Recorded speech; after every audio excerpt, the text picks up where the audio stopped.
कि बस हाम्रो देशमा किन मनाइँदैन भन्ने कुरामा तपाईँहरूलाई पुरा रूपमा त्यसको हिस्ट्री सहित तपाईँलाई देखाउन गइरहेको र अङ्ग्रेजहरूसँग एउटा खुकुरीको घरमा हतियारको घरमा कसरी भिस्टिन चाहँदा भक्ति थापादेखि विभिन्न किसिमका व्यक्तिहरूले हाम्रो देशको नाम अहिले हाम्रो देश छ त भन्ने कुरामा तपाईँहरूलाई देखाउन चाहँदैछु र तपाईँहरूले इन्डिया च्यानलबाट भएको यो कुरालाई मैले रियाक्सन गरेको छु हेर्नुहोस् डिटेलमा के कस्तो छ खासमा। मजबूत बनाने के बाद पृथ्वी नारायण शाह ने सिक्किम के एक बड़े हिस्से को अपनी बहादुरी का एहसास दिलाया। पृथ्वी नारायण शाह की मौत के बाद प्रधानमंत्री भीमसेन थापा का दौर आया, जिसने नेपाल की तस्वीर ही बदल के रख दिया। इसके बाद एक समय जब गढ़वाल इलाके के शुभचिंतक हर्षदेव जोशी ने गोरखा फौज को दावत दी कि वो आए और लोगों की बेहतरी के लिए हालात की नजाकत को समझते हुए गोरखा फौज 1803 में जोशी की गोरखों ने गढ़वाल पर फतह पाई और काली नदी अमर सिंह थापा 1790 में गोलाबाद में हादसा कर। इसके बाद तो जैसे गोरखा सोच है कि अब खाना है तो करना है। 1803 में गोरखों ने गढ़वाल पर फतह पाई और फिर अमर सिंह थापा के नेतृत्व में देहरादून हासिल की। बात यही नहीं, गोरखा सोच अब खाना है तो करना है आगे बढ़ने की हद तो ये हो गई कि हवाओं पे सवार गोरखा फौज पंजाब के पहाड़ों को कब्जा करते हिमाचल पहुंचे और सतलुज नदी पे जाहिर हुए। वही तो होना चाहिए। कहते हैं किसी भी बहादुर कौम को उसका हक मिल जाता है। इन सब इलाकों पर अब गोरखों की हुकूमत है। लेकिन इसी बीच ब्रिटिश ईस्ट इंडिया कंपनी जो कि खुद पूरे हिंदुस्तान को अपना गुलाम बना पृथ्वी नारायण शाह ने सिक्किम के एक बड़े हिस्से अपनी अंग्रेज की हुकूमत को लगभग पृथ्वी नारायण शाह की और यही वजह थी प्रधानमंत्री ने गोरखों का पकड़ दबाव में हड्डी बांधते हुए नेपाल भारत नेपाल सीमा के भगवान को। इसके बाद एक समय जब गढ़वाल इलाके के हर्षदेव जोशी और गोरखा फौज को दावत दी देहरादून के गोरखा सेनापति देहरादून के नाला पानी के घने जंगलों में खलंगा किले का मोर्चा संभाला।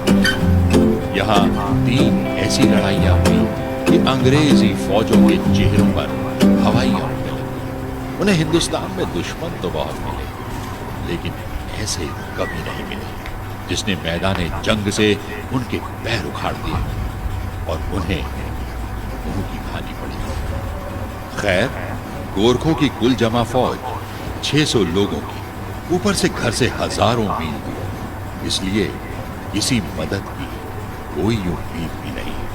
और हथियारों के नाम पर कुछ हद तो ये हो गई कि हवाओं पे सवार गोरखा फौज पंजाब के पहाड़ों को अंग्रेजों की 10,000 लोगों और सतलुज घोड़ों और सारे हथियारों और दूसरे साजो सामान के साथ किसी चीज की कोई कमी नहीं सिवाय एक चीज की, वो थी जान हथेली पर लेके लड़ने की, जिसकी कमी गोरखों के पास थी ही नहीं। और यही वजह रही कि शुरू में हुई अंग्रेजों की गोलाबारी का गोरखों पर कोई असर नहीं हुआ। रात हुई, गोरखा फौज अलाव जला के उसके पास सो गई, जबकि महिलाएं बच्चों की देखरेख में लगी रही। आखिर हवा होना ये सब मैं देख ही रहा था। अचानक मेरी नजर एक गोरखा पर पड़ी जो किसी अंग्रेज खबरची को बलभद्र के कैंप में लेकर आया था। आधी रात से ज्यादा का वक्त मशाल जी ने मशाल कुछ इस तरह से पकड़ी हुई थी कि बलभद्र अंग्रेजों की भेजी चिट्ठी पढ़ सके। चिट्ठी पढ़ते पढ़ते बलभद्र के चेहरे का रंग बदलने लगा, कुछ ऐसा रंग कि जैसे कह रहा हो तुम्हारी ये जुर्रत। बलभद्र ने चिट्ठी इसके बाद तो जैसे गोरखा फौज के पीछे मुड़ के देखना ही भूल और फिर जमीन पर फेंक दी। मैं इतनी रात में इस तरह का खलल पसंद नहीं करता। और जहां तक हथियार डालने की बात है तो अपने जनरल से कहना कि गोरखों को जिल्लत की जिंदगी से कहीं ज्यादा इज्जत की मौत पसंद है। और हाँ, उनसे मुलाकात युद्ध देश नेपाल कसरी चाहिँ विशेष रूपमा चाहिँ वीर गोर्खाली गाथा अर्थात् अरू राष्ट्रको गुलामी हुन सकेन। कारण रसिया त्यसका विशेष कुराहरू र विशेष युद्धका कुराहरू र त्यसमा साथसाथै कुन किसिमको हतियार र अङ्ग्रेजहरू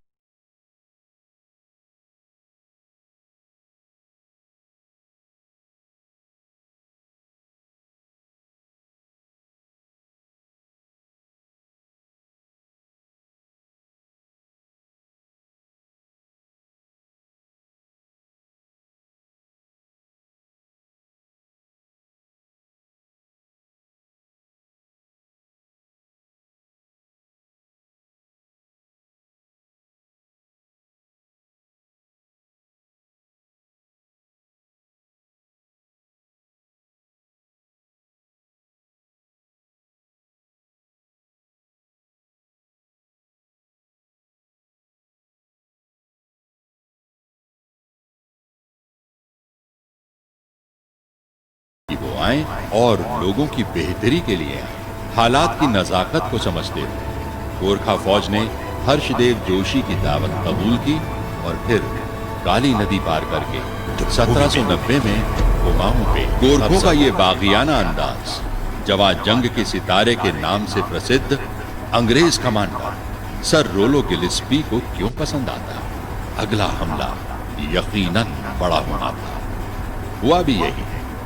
चारों तरफ से एक साथ गोरखा फौज पर हमला करने की तैयारी शुरू हो गई। इधर गोरखों को भी खबर लगी तो उन्होंने पहले ही अंग्रेजों पर हमला कर दिया।